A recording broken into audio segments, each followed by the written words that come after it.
Your phone number? 751-6177. What's your fantasy? I'm going to speak to a very hot one. We'll call you back.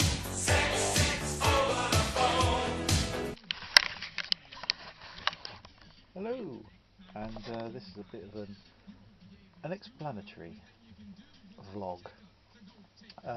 Lulu.com changed all sorts of things. I'm now an established publisher on their site, but also they put me to an author spotlight, and an author spotlight means you're supposed to be able to access it easily, and you're supposed to be able to find it more easily on Google or whatever. The trouble is though, I didn't get a choice. I went to see what they meant by author spotlight, and I got a message, oh, thank you for choosing author spotlight. Unfortunately, this is what I get. Now, as you'll see, Black Tower Comics and Books looks nice and snazzy, doesn't it? But tell me when you notice. Yes, some titles have been put down 2 or 3 times, so that now it's 90 titles spread over 10 pages. And have Lulu.com responded to my query again? No, because Lulu.com never responds to your query quickly enough. So basically, I put up a new book. Had a new cover that Paul Brown did for The Tall Trees. Also scanned and put up Purple Hood, Land of Hope, which is the first of a trilogy. Now that one didn't show up on Lulu.com until today at 2:30. Silvermane, which is a 48-page book, hasn't shown up at all. And if you go onto the Lulu site and do a search, it doesn't show up. But the only way I can get to it is by actually giving the link, checking the link that they sent me to say that I'd successfully published it. So the book isn't on there and it can't be sold. Luckily, because where it says things like publication, displaying the publication by date or whatever, it was for a couple of days in Italian. Don't ask me why. So I've basically got 2, 3, 4, 5. No, I think 4 is the maximum so far, by the look of it, of the same copies of the same title on there. So somebody looking at it is going to say, 10 pages, can't bother going for that amount. What was wrong with just 1 page? Which I'd have to agree with. So the thing is, I've got to wait now until Lulu.com sort this out, because they were the ones that actually changed it over, which is annoying because they said they were going to change it over automatically in the next few days, after I got my update email. In fact, they've not actually sent me any emails at all about the changeover to Author Spotlight. So really, I had no idea. When I went to it, it's just a mess. It's taken that amount of time, me promoting books, putting it on all my sites, and what do you get? A complete mess. Though Lulu.com does have a very long track record of making a mess. For instance, when they removed all of my books because someone made a complaint about copyright, and the copyright was mine, I took them to the Better Business Bureau and actually pointed out that I was going to take legal action under various legislations. Suddenly, my account was reinstated, but I had to re-upload all the books. Same thing with Fallen Angel Media, who said they were going to do a print-on-demand service with an online storefront. They've now told me, after I've uploaded 40 books plus 40 covers, that they're not going to offer the service of a storefront. So that was a couple of days' work, and for that, absolutely nothing. Create Space, I tried. Now, I sent them the PDF files that and covers that I use for Lulu.com, and that have also been used by Pothy.com in India, and they print out perfectly well.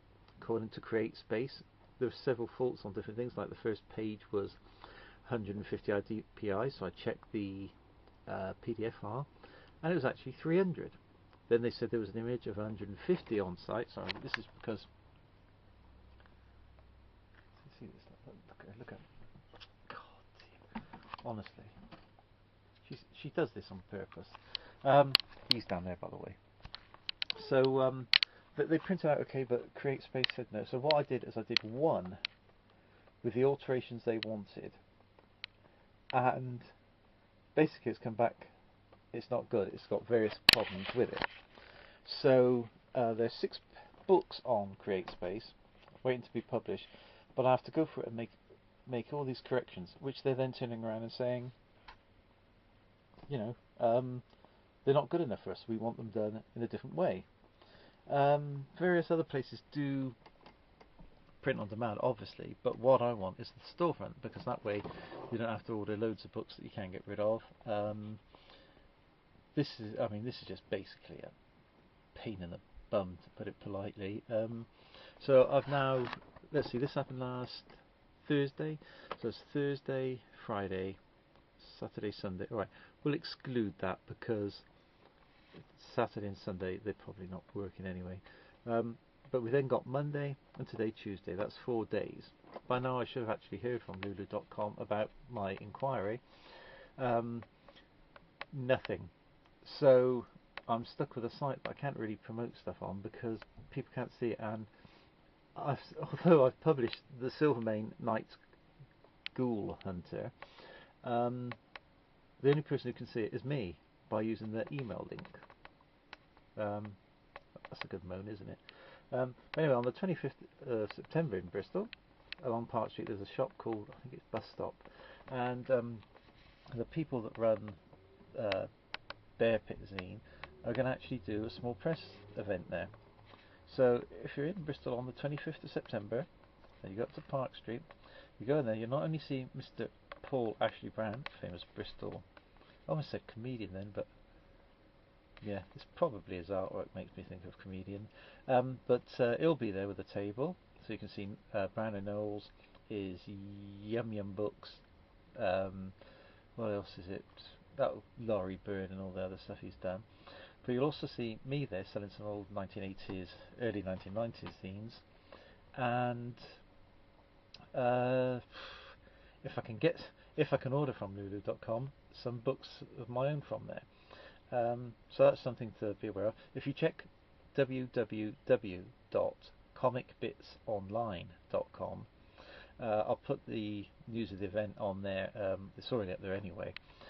Plus some reviews of Titan books. They bought the Johnny Red first series, basically, with Joe Cohen, that tells the story of why Johnny Red ended up being in the Russian Air Force. And it's a classic war comic in the UK, but and also in parts of Europe. There's also Darkies Mob, which was drawn by Mike Weston, and they've got that in a complete book from the very start to the very last, including a text story that appeared in a summer special.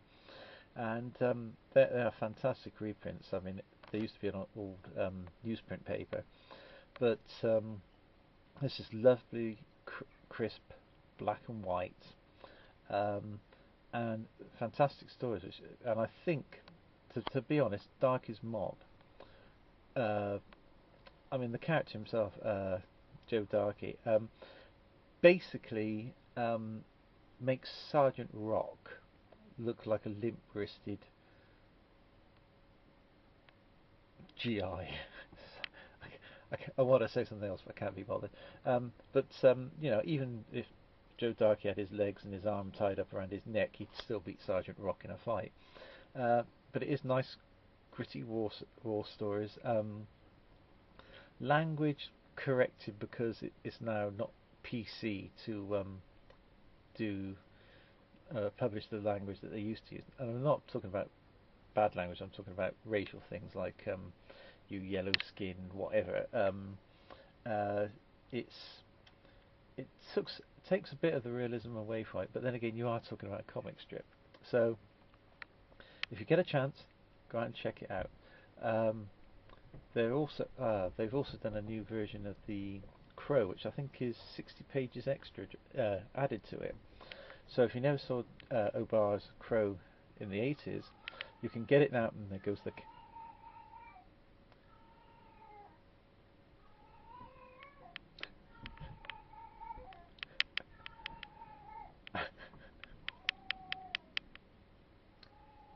she's not a very big fan of The Crow, but it is actually quite a good quality reprint, and it is the ultimate collector's book.